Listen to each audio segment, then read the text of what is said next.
Welcome to another bonus episode of Pod on the Cob. I am here with my good friend and co-host, Stephanie. Stephanie, say hi. Hello, everybody.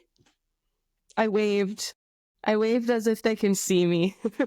They may be able to see you because we may end up using this video recording. We haven't decided yet. Okay, so my wave is not in vain. I do not think your wave was in vain. My name is Tyler, and Stephanie, did you know that Pod on the Cob is actually the only podcast that covers movies that feature corn in them? Were you aware of that? You know, as a proud co-host of Pod on the Cob, I was aware of this, but I don't know if all of our listeners are aware of this. That makes sense that you would know that, I suppose, since you are the co-host. Well, that is the conceit of Pod on the Cob. However, whenever we do bonus episodes, and this is a bonus episode, we kind of break from that mold and we sort of just talk about relevant movie-based topics that are top of mind for us at the time. So that's what today's going to be. Today's episode of Pod on the Cob, this bonus episode, is not really going to talk about corn too much, but we are going to talk about movies quite a bit. You can really support Pod on the Cob by listening to us, which you are already doing if you're hearing me say this. So thank you for that. You can give us 5-star reviews. You can write comments and reviews for us. You can tell your friends. You can also follow us on social media. We are Pod on the Cob on Instagram and on Blue Sky. We're on YouTube. We have a TikTok now that... Ooh, look at us.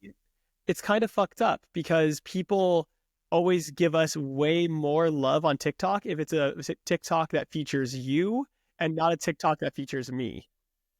I'm just a crowd favorite. What can I say?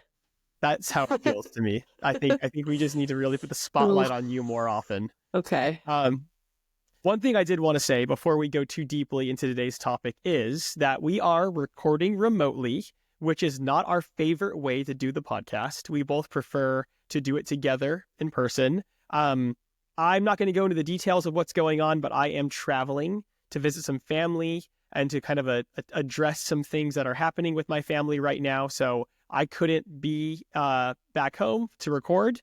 So if the audio is a little different, that's why we're going to try to do our best.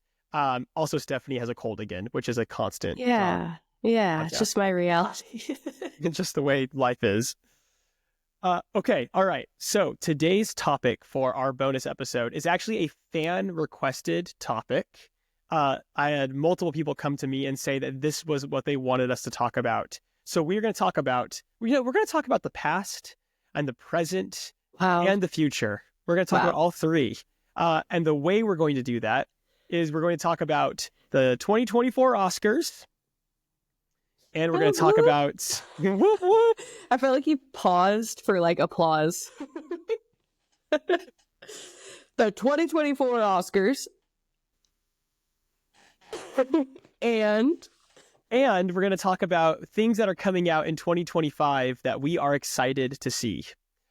So, bonus episodes, they are more casual. We're going to cover these things with a little more of a loosey-goosey plan than normal. And we'll see how it goes. How's that sound to you, Steph? Sounds great. We are more casual. We have less corn. Welcome to a bonus episode. Welcome to the bonus episode. So let me ask you a question, Steph, to get things started. Okay. Did you watch the Oscars? I know this is a safe space. So I feel comfortable in only a small amount of shame when I say no, I did not watch the Oscars this year. Actually, gosh, I don't know if I've ever watched the Oscars, to be honest with you. I don't think I've ever just like sat down and like put the Oscars on and watched it. So what about you? I also did not watch the Oscars. So thanks for tuning in, everyone. This was our show for this week. So these are our qualifications. We did not watch the Oscars, yet here we are to discuss them. We did not watch the Oscars, but I know both of us did watch some Oscar-nominated and Oscar-winning films. And I figured we could still talk about what won, what was nominated, and how we felt about everything overall. You don't necessarily have to watch the Oscars to be like keyed into the Oscar buzz and like the conversation that is the Oscars. So Totally. Yeah. I rarely watch the Oscars. In general, I'm coming to find that the older and more like cynical I get, the less I really enjoy the worst thing about the entertainment industry is everything that happens in the entertainment industry outside of like the art. yeah. I've never cared about like celebrity gossip, and I do not care about award shows. So it's not just an Oscars thing. Like I never watch the Grammys or anything like that either. Yeah. Just don't care. I don't care. But I don't really care about what wins awards either. But we're a movie podcast, and I am kind of curious to sort of talk about how we feel about the awards and who won and stuff this year. So, let's dive into it. So I figured we could kind of start by looking at just some of the big winners of the night. Okay. And whether we saw them or not, first off. Okay. And secondly, and then we can kind of talk about like what else was nominated and some of the other things. But the big winners, all right, the big winners for the 2024 Oscars, coming in at first place with 5 wins and 6 nominations was Anora. Anora won Best Picture, won Leading Actress. It won Best Directing, Film Editing, and Original Screenplay. It was also nominated for, did I say 6? It was nominated for 6 Oscars as well. Wow. Let me ask you right now, did you see Anora? I have not yet seen Anora. Dude, I watched it last night. Okay. I was going to try to watch it this week, but I just didn't have the time. It's definitely on my to-watch list, but what did you think? I really liked it a lot. Okay. I have a feeling I'm going to like it. I have a feeling you're going to like it too. For people who haven't seen Anora yet, the premise is it's about a stripper in New York City who basically garners the attention of this like Russian oligarch's like son, who's like just like an absolute like richer than rich, stinking rich, but he's like a trust fund kid. It's basically about their whirlwind romance. And the fallout of that whirlwind romance, and it kind of just raises questions about like lots of things, like your place in society, how you're viewed by others, sort of like based on like what you do for a living, or like what social class or whatever you're in. It's really good. I felt like it dragged here and there. He's kind of got Sean Baker's the director. And he makes a lot of like slice of life, like real life feeling movies. And I mostly like that. Yeah, but same. it has like a little Jim Jarmusch quality or something, where there are scenes that felt to me like I was kind of like, okay, like I'm kind of ready to move on from this. But honestly, it culminates in such a great ending that I'm wondering if maybe it's just fine the way it is, and it's good that it's the length it is, because I really enjoyed it a lot. I know it's being very hyped right now, and I keep reading comments online where people are like, this movie is overhyped, and I went into it, and I didn't like it as much as I thought I was going to, but I did not feel that way. I really enjoyed it. Yeah, same. I don't really feel like it's overhyped. I'm kind of just like right at that right level of hype, where I'm like, all right, I'm ready. I'm really curious to see what you'll think of it. I think you'll really like it. I think I will too, just based on the trailer. I did watch the trailer. Mikey Madison is the actress that plays the eponymous main character, Nora, and she is definitely, I can see why she won. She was incredible. It also so I said it also won Best Directing. Yeah, that made sense to me. We can kind of talk about the categories maybe a little bit later on. Editing and OG Screenplay. Definitely the screenplay was very tight, very human. The dialogue felt authentic. It felt like a movie that wasn't cinematic. It felt like a movie that was like truly about people. Cool. I like that. Yeah. Okay. With 3 wins coming in at second place, The Brutalist. That won Best Actor for Adrian Brody, Original Score, or I guess just Score, and Cinematography, and it had 10 nominations. Wow. Did you see this one? I have not seen this. Have you? I have not. Okay, all right. I'm over 2. I've heard like fine things. Okay, yeah. What have you heard? I mean, I think just the criticism of Adrian Brody and like him kind of being like, I don't know, maybe shitty to work with or whatever. Oh, okay. All right. So take that as you will, but that's all I've seen and heard. So more like inside baseball things, like you don't Yeah. yeah. Like interpersonal or like whatever. Yeah. Cool. I've heard good things about the Brutalist. I've heard it's kind of long, which it's such a stupid thing to complain about. That's not really stopping me from seeing it, but I have heard people say it's really long and it kind of feels long. But yeah, I heard Adrian Brody's great in it, and I did hear the cinematography was like beautiful. So I guess I'm not super surprised to hear that it won best cinematography. But yeah, neither of us saw it, so I guess we can't weigh in on it too much. Well, I will argue, I do think saying something's too long is a valid reason to not like something. And that's, yes. I will get off my soapbox. No, I think that's fair. I do think that's fair. I also, will validate what you said about Adrian Brody, because I often hear pretty bad things about Adrian Brody. Like, I've heard that he's, like, just, like, the way he shows up on set and stuff like that. I've heard he's, not the nicest guy. Yeah.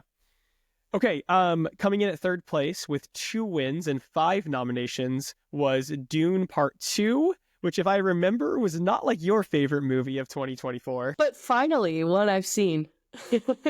Okay, yeah. It won for Best Visual Effects and Best Sound.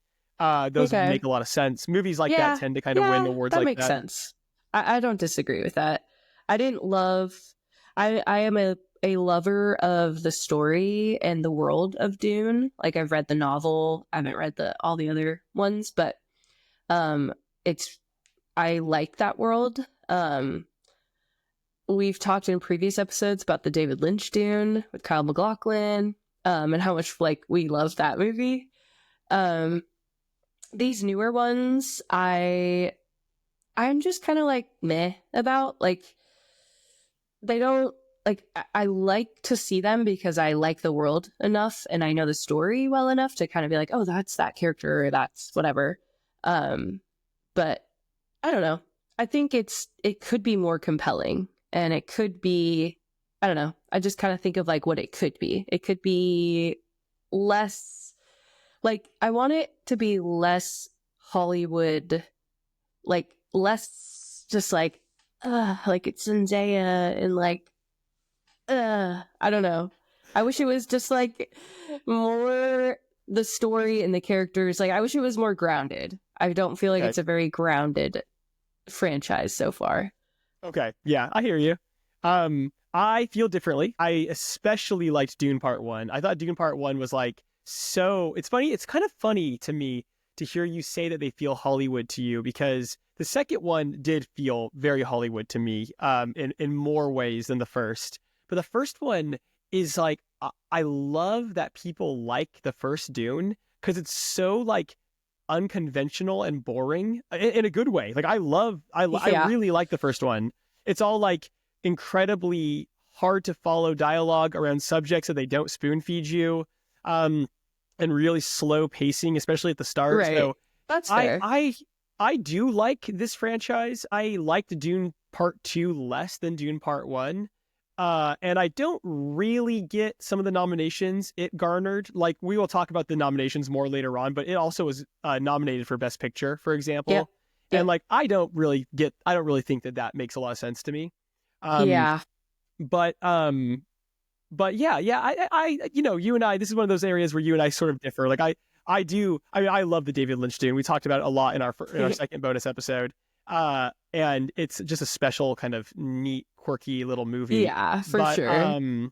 But Dune, yeah, I like Denis Villeneuve as a director. For me, the weakest things about the Dune movies are some of the performances. I agree. Do not, and I guess this is probably going to come up later on because he's nominated for Best Actor. But like, I'm sorry, we're gonna lose so many followers when I say this, but I have yet to really understand the Timothée Chalamet thing. I've seen him in a few movies, and I just never quite get the hype. Yeah, I don't think he's bad, but I think he's overhyped. So yeah, I don't know. How do you feel about him? I really liked him in Little Women, and that's kind of where it ended. That was sort of earlier on in his career. Like, he wasn't as like massive. And so maybe that just plays a part in my impression of him. I don't know, but Yeah. I mean, we have reviewed a movie that he's in for the podcast because he was in Interstellar. I know, I love that. He was Yeah. the poor ignored son, but yeah, for the most part, not super impressed, especially Right, yeah. with him as Paul Atreides, because like I love Paul Atreides, Right. and I mean he's not horrible. I don't want to be like a hater. It's not horrible, and I'll see all the movies. But I just do kind of like there's that little thing in the back of my mind that's like, oh, but it could have been like a little better. It could have been like less about that and more about this, and but yeah. Yeah. I he's no comic Lachlan, right? Yeah, that's true. We can agree on that. Yeah. Yeah, I mean, he, ironically enough, the only thing I really liked him in was a movie I hated. I hated that movie, Don't Look Up. Yeah. By Adam McKay. I knew you were going to say that. Ironically enough, I really liked him in that because he was like so out of type. He wasn't bad in that one. So, but yeah, I haven't yet to really. I think he's pretty one note as Paul Atreides, and I just don't quite see it yet. But I also haven't seen Call Me by Your Name, which everyone says is the movie you have to see with him, and I haven't seen Little Women, so yeah, I'll give him a chance. Okay, so actually there was two movies that garnered. Actually, there were three movies. I'm sorry, three movies that were two Oscar award-winning movies this year. So Dune Part 2 was one of them. The next one was the heavily maligned and infamous musical Amelia Perez, which I did not see. Did you see that? Either. No, I did not. Have you followed sort of some of the like reactions to it and things like that? Yeah, I've just been like very kind of like no touchy. Based on sort of the buzz around it, like the anti-trans stuff is just like I'm not gonna mess with that. No. Yeah, I'm not. It is kind of stinky from all the, like we said, inside baseball stuff, like when you're talking about Adrian Brody and the Brutalist. Yeah, exactly. It's a little bit stinky. That's also not my kind of movie. I don't really like musicals, which is ironic. We'll talk about why that's ironic later on. But I'm not a big musicals guy. And the songs I have heard from it, I know they're like memes now, and I'm sure people are just showing one snippet of these songs to make people hate the movie. But I keep hearing that snippet where it's like, penis or vagina. Okay. And like, I just can't stop listening to that because I think it's so funny. But yeah, it won. Amelia Perez won. Zoe Saldana won. Yeah, Zoe Saldana. For Best Actress in a Supporting Role. And it won Best Original Song for El Mal. El Mal. It was nominated for 13 awards. 13. Yeah, wow. That's insane. Everyone thought that one was going to win everything. And then it like started to like get made fun of and maligned. And then it like won like two things. So it's kind of funny like how that kind of fell from grace. Yeah. And the last movie that won more than one Oscar this year was one of your favorite movies of 2024 and also a musical, Wicked. Let's go. Yeah, 10 nominations. And it won for Best Costume Design and Production Design. I did not see Wicked, but you famously did see Wicked, and you talked about it. Well, hey, we'll get to that, right? Wicked is well, we have some Wicked news that we're going to share at the end of the podcast. Some Wicked news. But tell me, it won for Best Production Design and Best Costume Design. What do you think? Oh yeah, totally. I see that for sure. I mean, some of the best parts of the movie were like the design elements. The costumes are amazing. They, from what I've like seen online, is that they tried to stay kind of close to like the original stage play costuming, like the aesthetic or the theme of the costuming, but they also sort of branched out a little bit. I mean, I loved it. What more can I say? Yeah, it was one of your favorite movies. We will talk about Wicked a little bit more later on. Yeah. Some other notable winners that I just wanted to point out really fast, and then I thought maybe we could just kind of like look at the nominations for some of the categories and sort of talk about those a little bit. Yeah. I have the list pulled up on my end. I don't know if you want to look at it as well, but I have it on my end. But Conclave won for Best Adapted Screenplay. I really want to see this. I still haven't. I was actually supposed to watch it before we recorded this episode, and it just something kind of got in the way. But Yeah. I'm very curious to see Conclave. Yeah, I haven't seen Conclave. I did almost watch it like 3 nights ago, so I watched the trailer. It's definitely intriguing. It's kind of one of those things that I'm a little bit like, I need to be in the right kind of mood for, because it seems kind of heavy, but it seems like the like acting is good, and like it looked good. I like the actors in it, so it's an intriguing story, and the timing of it is so weird with what's already going on in real life with the Pope. Right. So yeah, I'm super, and I like Ralph Fiennes a lot. So yes, same. Same. Okay, then Kieran Culkin, who I love, and I think you love him too. Yeah. Oh, yeah. We're big Succession fans over here at Pod on the Cob. Yeah, we are. Kieran Culkin won for best actor in a supporting role for the movie A Real Pain, which I also have not seen. Ooh, I've seen it. Well, tell me about it. What'd you think? I've seen it. Oh, I really liked it. It's funny. I definitely think he deserved the Oscar. His character is incredible, and he portrays that character, that person. Like, we all kind of know this person that he's portraying, and he does it really well. So it's like funny, but it's also kind of heart-wrenching. Like it's pretty sad. And like it kind of touches something like deep. But I liked it. It was a good movie. Cool. I'm curious about it. It looks like my kind of movie. I think I'll enjoy it. Yeah. I liked it. Okay. All right. And then a movie that I had never heard of until the Oscars called Flow won Best Animated Feature. Yeah, I haven't seen it. Have you? No, but I'm intrigued by it. It's like, I don't think there's any dialogue in it. No, I watched the trailer again. Another one I watched the trailer for the other night that I almost watched. But it's like just the animal sounds. So like the cat like meows and stuff. Yeah, and it reminded me a lot of this video game called Stray that I've played.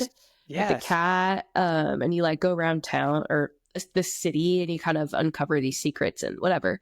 But the animation seemed very video game-y to me, and kind of the way it looked.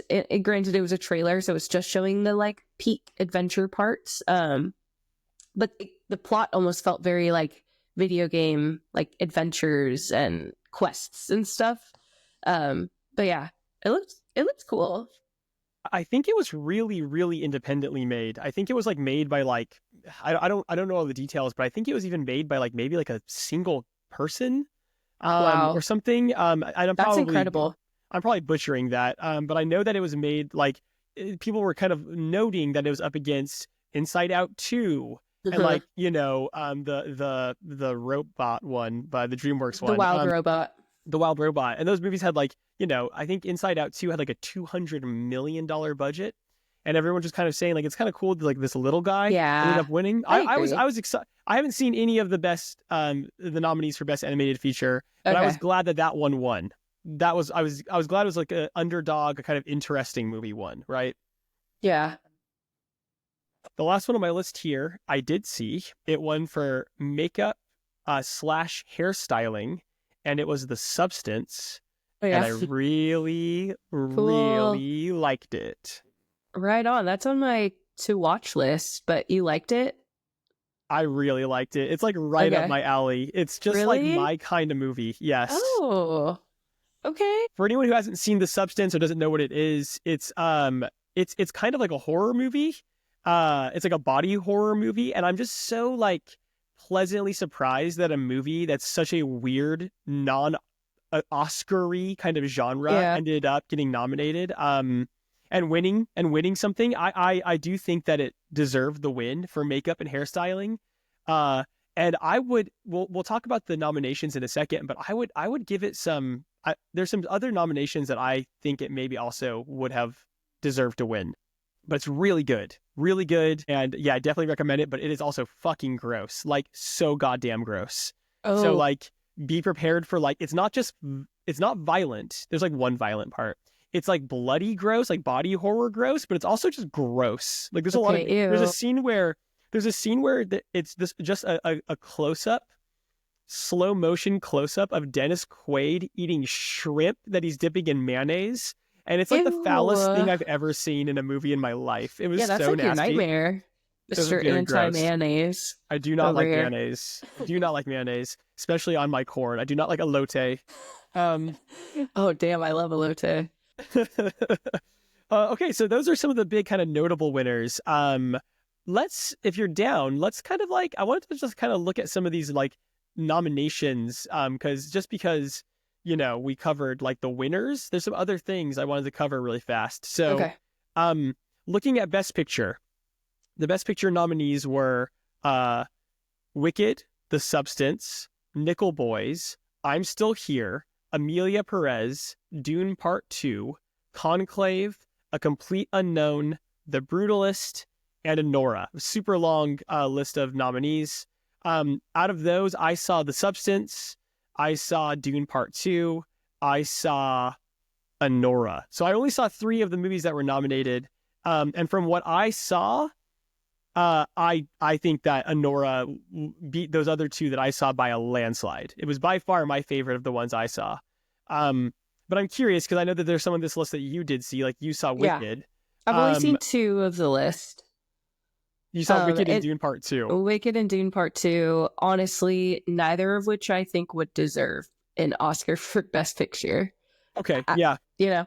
As much as I liked Wicked and however I felt about Dune Part 2, I wouldn't say, I was actually kind of surprised that they were Oscar winners. Yeah, I was really relieved when I saw Anora, because I didn't think that The Substance or Dune Part 2 were movies that I felt like were, I couldn't see them as like Best Picture winners personally. And of course it's comparative, right? It's compared to what else is out that year. So you have to keep that in mind, I guess. But yeah, I was really, really relieved when I saw Nora. And I'll just say this right now. We have a bonus episode that was our favorite movies of 2024 and our least favorite movies of 2024. And had I seen Nora by the time we recorded that episode, I would have said that it was my favorite movie from 2024 that I saw. Oh. Not my favorite movie that I saw in 2024. I don't think it would have knocked my top 3 off the list. Okay. I think I said like Mad Max Furiosa was my favorite movie I saw from the year 2024. And I think I probably would have said it was Anora instead. So yeah, really great. Highly recommend it. Right on. Okay. For Best Directing, Anora, The Brutalist, A Complete Unknown, Amelia Perez, and The Substance were nominated. You didn't see any of those? No, A Complete Unknown. I'm like, dude, really? A like biopic? Yeah. Like with Timothée Chalamay? Dude. I just, no interest in seeing that one. I can't even express to you how little I am interested in A Complete Unknown. Like negative interest. Like, here's just no interest. I'm like down here. For those of you who can see my hand.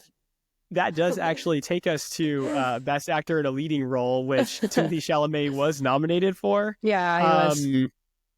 Yeah, I haven't seen any of the movies that were nominated in this category, so I don't know. Adrian Brody won. took it, right? Yeah. Yeah. He's a good actor, sure. So I'm not surprised. In the Best Actress in a Leading Role, Mikey Madison obviously won for Anora, but Cynthia Erivo and Demi Moore were both nominated. There are other people nominated as well, but I'm just listing them because they're from the movies that you and I saw. Yeah. I will tell you that I think that Mikey Madison was better than Demi Moore, and I was rooting for her to get it. How did you feel about her? How did you feel about Cynthia Erivo? I mean, again, I think Wicked, I loved the movie. And I think, it won the Oscar that it deserved, or the 2 that it deserved. So it, she was great. But as far as like an Oscar winner, Yeah. Okay. I hear you. I didn't see any of the movies that were nominated for Best Actress in a Supporting Role. You saw Wicked. Ariana Grande was nominated. Yeah. What do you think? No, even less than Cynthia. I don't think that was. I think it's one of those things where it was a huge movie, had a huge budget, it was highly anticipated, it was well received, so it just got a bunch of nominations.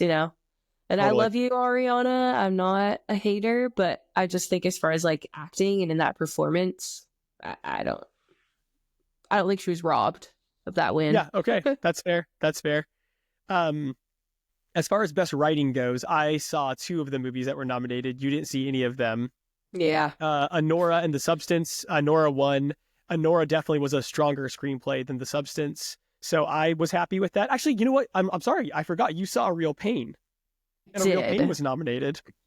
Oh, Um, that was so well written. Like I said okay, before, interesting. it felt real. Like it was relatable.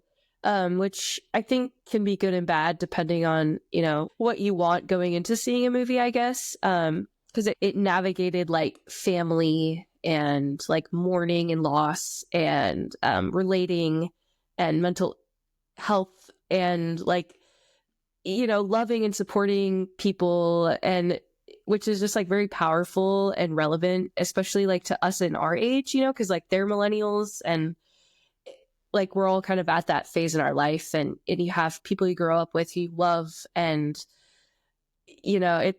it's just a good movie, but it is sad, so but yeah. It's interesting to me because it really is a battle of the two realistic scripts in my mind in that case, because Anora, I would say all the same things about it. It's all about like it feels so real and grounded and human. I never had a moment during it where I was like, this feels like I'm watching like a movie. Like I really felt like it was so relatable, not relatable necessarily, but it just felt so human. So I'm curious. I want to watch A Real Pain and kind of see which Okay. of I think tackles that realism a little bit better. But yeah, interesting. Good to hear. I'm glad to hear you explain that. Um, moving on to just some other categories here, I think that like Dune winning best sound makes a lot of sense. I will say that I'm kind of surprised The Substance wasn't on this list. I thought The Substance had really, really great sound design. Mm. There's a lot of like gross, gooey, smushy sounds in it, Ew. and yeah, I was a little surprised to not see this on here, but yeah, a Dune Part Two makes sense to me. Um, best production design, Wicked one. We talked about that already. The only things I saw on the list were Dune Part Two and Nosferatu. And I can just tell from what I've seen of the like. Well, first off, I don't think Dune Part Two should win production design when it's the pretty much same production design from the first movie. Um, Yeah. that feels a little kind of unfair to me. Nosferatu was great. It did have good production design, but like Wicked does seem like it's really impressive in that area. So not super like surprised by Yeah. that. Yeah. Last things on here. Yeah, visual effect. I'm just gonna skip ahead because I think this is incredibly funny. It's gonna make me laugh hysterically. Um, Okay. uh, actually, hold on. One more thing. Before I do the funny thing. Film editing. Anora won. I am shocked that The Substance wasn't nominated, and I would have said I liked the editing in that better. Um, Okay. I really, really liked the way that they cut The Substance, but yeah, it wasn't nominated, so whatever. Yeah. Shout out to film editors Nina Vallada, who we've mentioned several times. She is a film editor herself. Has been working on some cool projects, but Yeah, she's shout helped us a out ton get film Pod on the editors. Cob off the ground.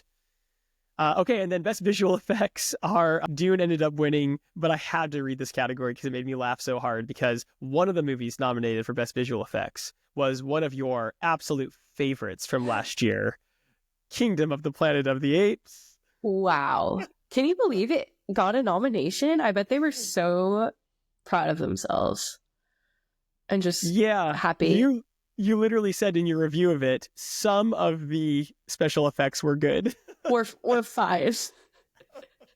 Yeah, Dude, oh my god. I kind of just want you to see that movie just so you understand, the plight that those of us who have seen it have gone through.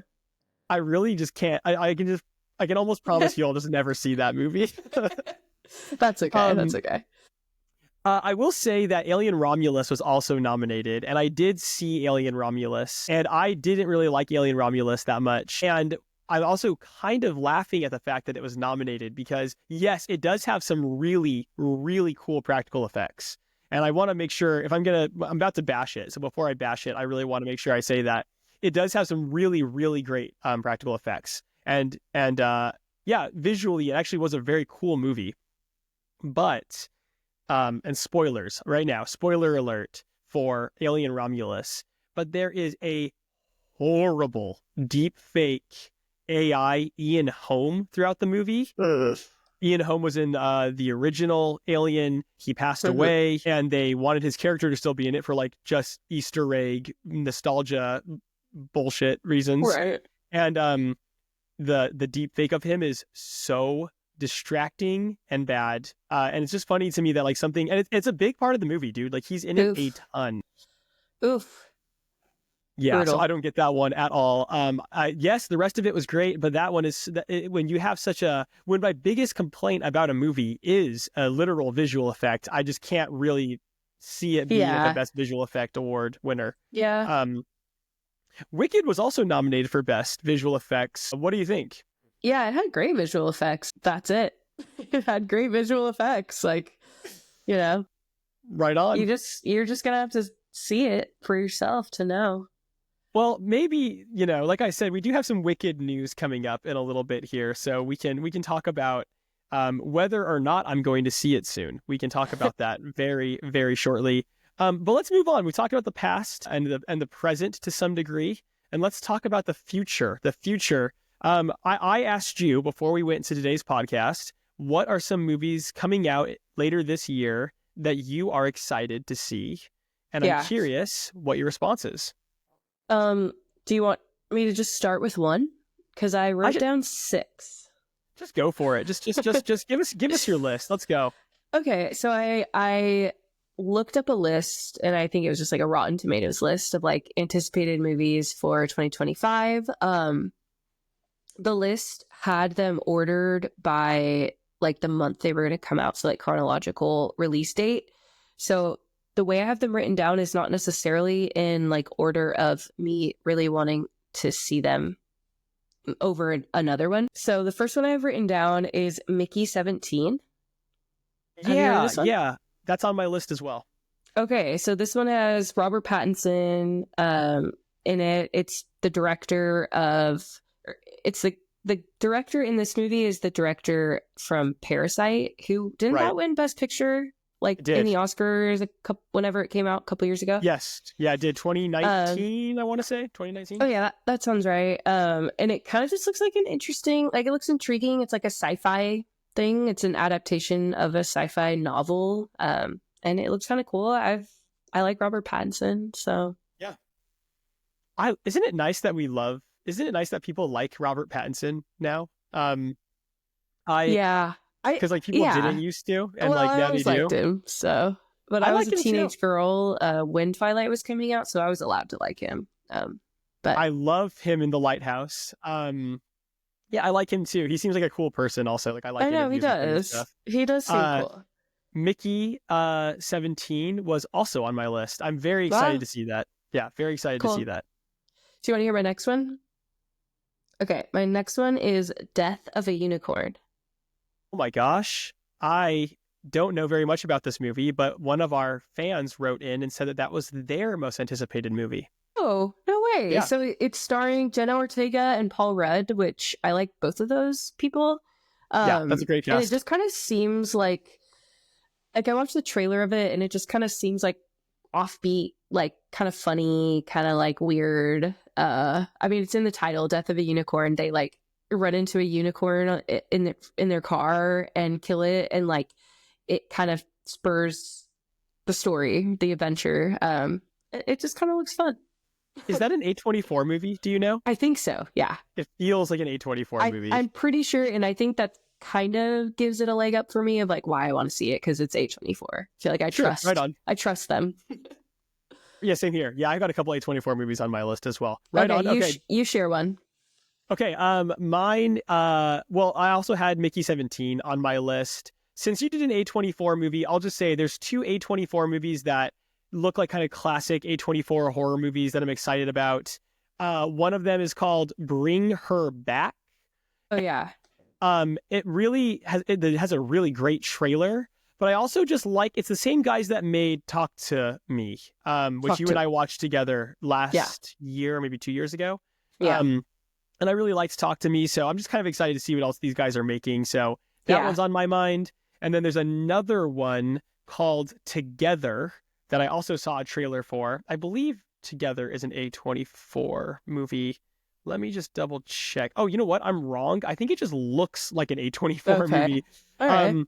But yeah, I saw the trailer for that I saw The Monkey in theaters recently. And Yeah. which I totally Theo liked a James. lot with Yeah. Theo James. I thought it's a Stephen King adaptation. Did you know that? I love that. Yeah, it's Makes great. me want to see it. It's got a really, really, really weak third act, but it's really good until the end. And I still recommend it. I still recommend Cool. it. But yeah, Together kind of has that. It also, I saw the trailer for it when I was seeing The Monkey, and it has a little bit of that A24 kind of like horror feel. So yeah, those two kind of caught my eyes. I wouldn't say that those are ones that I'm like really anxiously anticipating. There are only 3 movies on my list that I'm like super excited for. But yeah, these two are ones that kind of caught my attention. Okay, well, I'll share another one before we get to your highly anxious, edge of your seat movies that you can't wait to see. My big 3. This one I'm sure you want to see as well. Friendship. Yeah, Friendship is one of my big 3. Let's talk about Okay, Friendship. cool. Okay, I'm like really excited. Friendship with Paul Rudd and Tim Robinson. I know Tyler's been a big fan of Tim Robinson forever. I am kind of a late like newcomer to being a Tim Robinson fan. I thought like I Think You Should Leave was funny, but it didn't like capture me right away. But I watched his show The Detroiters, which I think is like so hilarious. It just like really gets me, and that kind of gave me a bigger appreciation for I Think You Should Leave. And Chris, my husband, loves I Think You Should Leave, and will like show me random sketches that he thinks are really funny. So I can't wait to see that. I also love Paul Rudd. It's my second Paul Rudd movie that I can't wait to see in 2025. I am just you already said it, but I'm like a massive Tim Robinson fan. Yeah. The trailer looks so awesome. It looks so funny and weird. It does. I love the line in the trailer where he's like, let's go see this new Marvel movie. It looks insane. I'm really excited to see Friendship. That's one of the big 3 I was just referencing when I was saying like ones that I'm like really can't wait to see. That one's definitely on the list. Give us another one. Another one of my big 3, which I'm guessing is going to be on your list. I'm curious. 28 Years Later. Oh yeah, dude. Yeah, dude. I am excited for 28 Years Later. I'm excited. Oh my too. God. I would say this is my most anticipated movie of the year. It's going to be fun. I mean, honestly, at this point, I'm not convinced that it's going to be like a good movie, but I'm excited to see it. Did you hear that it was all shot on an iPhone? No. Okay, well, that makes it better. Yeah, I'm a huge fan of 28 Days Later. I think 28 Days Later is like the most effective horror movies ever made. Yeah, it's the same director's coming back, the same love it. Writer Danny Boyle's the director. It's got just a crazy cast with Jodie It does. Aaron Taylor Johnson, Ralph Fiennes. Fiennes, again, mentioned for the second time today. I always thought Ralph Fiennes was in the first one, and it's actually Chris Eccleston who looks so much like him to me. I love Ralph Fiennes. Me too. I also love Chris Eccleston. Very, very, very excited for this one. This is the one that I'm like most excited for, I think. Hell yeah, I love that. I never saw 28 Weeks Later. Yeah, I saw 28 Weeks Later. Definitely wasn't as good as 28 Days Later, but it kind of scratches that itch, you know? Right on. Okay. If you need it to be scratched. I'm going to watch it leading up to this just to make sure that I know what's going on. Hell yeah, I'm going to rewatch them all. I'm definitely going to rewatch 28 Days Later. Yeah, maybe we can find some corn in that and we can squeeze it into a podcast episode. Oh, yeah, I love that. Oh my God, Cillian Murphy. Kill me, Murphy. Okay, your turn. You can cut that out. Okay. Well, I have one more movie written down, and it's just Wicked for Good. Well, yeah, duh, the next Wicked. Yeah. So is that the end? Are they just doing 2 parts? Okay. 2 parts. And they were gonna call it Wicked 2, I guess, but then they were like, we don't like that. We're gonna call it Wicked for Good. And if you are familiar with the music in Wicked, one of the songs and kind of like, you know, one of the peak like things in Act 2 or whatever is the song For Good. So Okay, right on. I did not know that, actually. because I knew you, I have been changed for good. No? I've seen the Wicked musical before, and I liked it a lot, actually, but I did not remember that. Oh, No. oh my gosh. Okay, my last movie that I'm like super, super excited for is gonna have to wait because I'm gonna say 3 honorable mentions. My 3 honorable mentions. Okay, I'm not necessarily let's go. excited for these. I'm not necessarily excited for these movies, and they're too far away for us to have any real information on them. But 3 of Okay. my favorite directors are making movies this year, Okay. and I just want to quickly just call them out. Wes Anderson is making a movie called The Phoenician Scheme. I did have that on my list. I didn't want to put it on my list as like a real anticipated movie because I just don't know very much about it yet. All 3 of these share this trait of being very far away. Okay. So I'm not overhyped on them, but Yeah. I really like Wes Anderson, so I'm excited for that. Same. I really like Paul Thomas Anderson, so he has a movie coming out this year called One Battle After Another. So yeah, I hope that's kind of like as good as the ones by him I've seen in the past. And I really like Edgar Wright, and he's doing The Running Man, which I also think is a Stephen King adaptation. And yeah, again, like all of these movies are just a little too far away for me to say that I'm super hyped for them, but I do like those directors, so I'm kind of like hopeful. But my real last movie that I actually am genuinely anticipating and I'm excited for is I'm actually kind of surprised this wasn't on your list. It's Sinners, Ryan Coogler's supernatural horror coming out later this year. Do you know anything about this? I know nothing. It stars Michael B. Jordan. He is actually playing 2 roles in the movie. It also has Haley Steinfeld, and it's about it's like a period piece from the 1930s. And I know vampires are involved, but it's just one of those movies for me where I saw the trailer and I was just like, yeah, this looks awesome. I'm excited for this. Oh, hell yeah. Right on. I'm so proud of us. We didn't have a single Marvel or DC movie on our list. I'm so proud of us. Intentionally. So I'm like looking at this list that I was saying on Rotten Tomatoes, and I'm like, every few or more than few was like a Marvel, a live action. So they're doing like a new live action Lilo and Stitch, which I love Lilo and Stitch, like the original cartoon. And they're doing a live action where I'm kind of like, okay, but why? I don't know. There's like Paddington Goes to Peru, and there's like all these movies that I'm like, yeah, no, I'm just gonna keep scrolling. Yeah, I'm not. I'm in the same page. That list, I saw the same list, I'm guessing, and a lot of that was for me was just like all my cynicism was just like an all-time high. Yeah. I will say, and this is very surprising for me, I wouldn't say I'm like super anticipating this or anything because I didn't even mention it, but like the new Superman doesn't actually look that bad to me. I really like James Gunn, so like I don't know, maybe that's going to be okay. There's a lot of people who are like really excited for the Thunderbolts movie. A24 got involved in the production, which is interesting. But like, I don't know, man. Marvel movies are pretty much all stinkers these days, and I'm just not. I can't really get excited. I'm sorry. No excitement will. I won't waste my energy on that. So I asked our fans. I reached out to our fandom. And I asked them what movies they are excited for in 2024. Okay. Let's hear it. The responses I got were, and we have good fans because these are good movies. Yay. Or we hope they're going to be good movies. The responses I got were Friendship and Death of a Unicorn.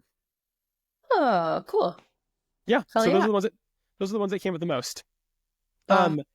Speaking of our fans, what do you think? What do you think if I read some fan mail? Some oh my some God, reviews, you have some fan mail. We have a little bit of fan mail. Wow. Okay, first off, they're from all over the place: Instagram, Spotify, email, all kinds of things, right? Okay. Gory Rory, I'm guessing like the third on Instagram. Roman numerals. They wrote us and said, "I fully expect a breakdown on every Children of the Corn movie." Well, you've come to the right place, Rory. I. I told them, I wrote them back and I said they're going to be stoked because we plan on doing every Hell Children of the Corn fucking movie. yeah. We're Yeah. spacing them out because we want them to be special, but we plan on doing Yeah. all 20 million of them someday. Yes, 20 million. We are actually, Tyler and I are actually currently in the process of consuming serum that will extend our lives indefinitely so that we can just continue to watch and discuss Children of the Corn movies. Yeah, we're going to take the substance. Oh, there you go. Wow. Yeah. Lady from Hades on Instagram hit us up and said, from Hades, that's a good one. I love that. I couldn't figure out if the podcast meant corny or corn, as in internet slang. Corn is internet slang for pornography, for people who don't know. Yeah. We aren't going to cover very much porn on this podcast, I don't think. No, yeah, and keep that to corn, a minimum. You know, maybe a little corny, but also like corn, like the food that you eat. we meant yeah. We are down for corny movies, don't get me wrong. Okay, Lily wrote us and said about our Wizard of Oz episode. I've learned so many things that I don't remember at all from this movie. Definitely gonna have to give it a rewatch. And happy birthday, Steph, you beautiful Pisces. Aw, thank you, Lily. And yes, definitely give Wizard of Oz a rewatch. It's definitely worth it. We also got another comment from Lily because Lily is a huge loyal fan of ours. Oh my God. For our Lynch episode, she said, okay, I'll watch Twin Peaks, but really, what a powerful tribute. I love this bonus episode. She's like, okay, fine. That's kind of how it sounds. She wasn't the only one. A friend of the podcast, Really? Amanda, wrote to us and said, as someone in the minority who's never watched Twin Peaks, I'm sold. Oh, wow. I'm so honored. Aren't you proud of us? Like, we did it. Like, we convinced people to watch Twin Peaks. I'm going to fall asleep with a smile tonight. Same here. I was really hoping that we could convince people to watch Twin Peaks, David Lynch, and I'm so glad that we were able to do that. Hey, listen, thank you for writing us those messages, and you can always write us at Pod on the Cob, and we will always respond. So email us, write us on social media, Blue Sky, TikTok, and we will always respond. You will always get you back. That takes us to our final thing. Yeah. Our final thing. We have been talking a lot about Wicked tonight. Wicked has come up a bunch of times. And since I did a poll recently on Instagram and I asked our fans what Oscar, I wanted to do an Oscar movie around the Oscar season, right? For our podcast. So I asked what Oscar movies this year that were nominated had corn in them. And consistently, the only answer I received over and over again was Wicked. So we are going to do Wicked. It just feels like it's right. We just did Wizard of Oz, and now it's tied to the Oscar season. So for our next episode of Pod on the Cob, we are going to do Wicked. Stephanie will have to watch it again, and I will have to watch it again. I'm excited to watch it. I'm genuinely excited to watch it. I've been wanting to see it. So that's what episode 6 of our podcast now? Wow. Yeah. Wow. Yeah. That's amazing. Hey, that's all I have for the bonus episode. Anything you want to throw out there? No. You guys, thank you so much for listening, and thank you so much for writing in and engaging. It is extremely fun. And we love like any kind of feedback in person or social media or email. We love it all. So thank you. Yeah, seriously. Stephanie and I would just be doing this anyways, even if people didn't listen, because we like doing it so much, but it is so much more fun to do this, knowing that some people are listening to it. Tell your friends, spread the word, help us get even more listeners. And that's going to allow us to do this even more. The more listeners we have, the more we'll be, kind of compelled to be able to do this more often. So, if you're a fan of the show, tell your friends. And thanks to all the new followers. We did get a nice little a little flood of new followers recently, and very exciting. So welcome to the podcast. Amazing. Yeah, if you guys want to send us the Oscar noms that you watched and that you liked, or whatever your opinions might be, whether anyone was snubbed, or we'd love to hear it. So feel free to write in, or If you see us in person, you can let us know. Yep. And if you have movies that you're anticipating in 2025 that we didn't talk about, let us know, and we'll check them out. We'll make sure to mention it on the next podcast. But for now, this was Pod on the Cob. Thank you for joining, and keep cobbing on. Peace out.